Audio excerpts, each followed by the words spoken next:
So my speech will be on how to write a basic resume. It's important to have a resume and to know how to write one just because that's one of your main focuses when you apply for a job. That's one of the ways that future employers look at you and evaluate you right on the spot.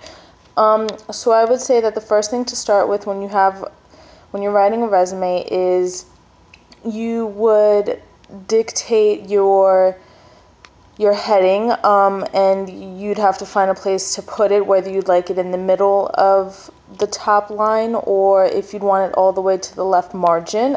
You'd write your name, your address. Under the address, you'd write a telephone number. Under the telephone number, you'd write your email address, a professional email address. You wouldn't use something that is, from like middle school or high school or something inappropriate. You'd want to use something professional, just like a basic name at AOL.com or something like that. You leave a couple of spaces after that, and your first focus would be on your objective. And I would suggest that your objective is something that one of the first lines that your future employer would read. So you'd want to write something that's going to grab their attention.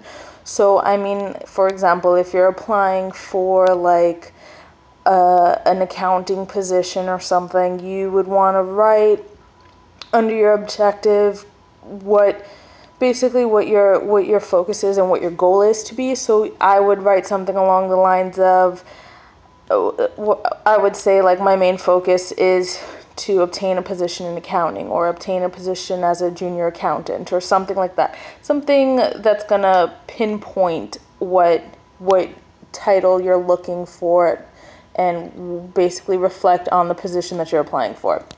Under that, you would write your education, what school you went to, what degree did you get, or the location, what was the focus of your degree. And if you had a good GPA, you would definitely want to put that down. If you did not have a good GPA or something substantial enough, then you don't necessarily have to write that down. Your resume needs to have everything that is gonna, reflect you're a good candidate.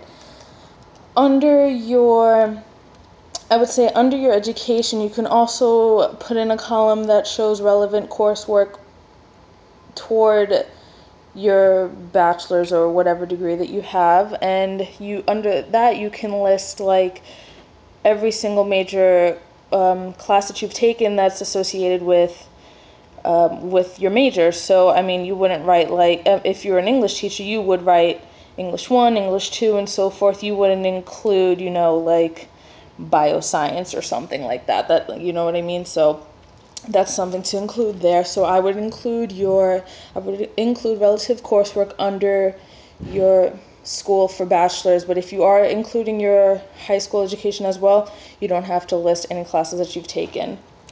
Under that category, I would put down professional experience if you do have it. If you do not have professional experience in the background that you're trying to get a job, and you can list your current employee, just to have something to reference to. You list what you do there. You'd wrap up everything that you do there, responsibilities. If you've achieved any type of awards, if you've received any awards or certificates or something like that for performance or customer service, you'd want to list that too. So after professional experience or regular employment experience, I would list a summary of skills, and under that I would just quickly outline what are your good skills. If you have a knowledge of a certain application, if you can type 90 words a minute, or if you're a member of some type of society, or just some achievements and a lot of skills that you have. If you know certain languages and stuff, that's also good as well. And the very, very last page, on a separate page, I would list 4 references. I would list 3 professional references, the relationship that you have with the professional reference, and what company they're with, the telephone number, and the last one should be a personal, which I think would be pretty idealistic, just to have a personal, just to balance it all off. And that's pretty much a quick way to create a basic resume.